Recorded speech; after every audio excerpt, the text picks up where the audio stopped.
Hello. From the description of the video, you can download the firmware files of the Vivo smartphone phone. Firmware is the main file of smartphone operating system, also known as flash files or stock ROM. The files we are providing you are official file. You can upgrade or downgrade the software of your phone with the help of these files. And if your phone is dead, so by installing these files on your phone you can repair the dead software of your mobile phone.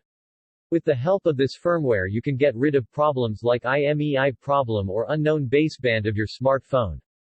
This video contains the files of Qualcomm Vivo smartphone. By the way, we will flash this phone with the help of Qualcomm flash tools.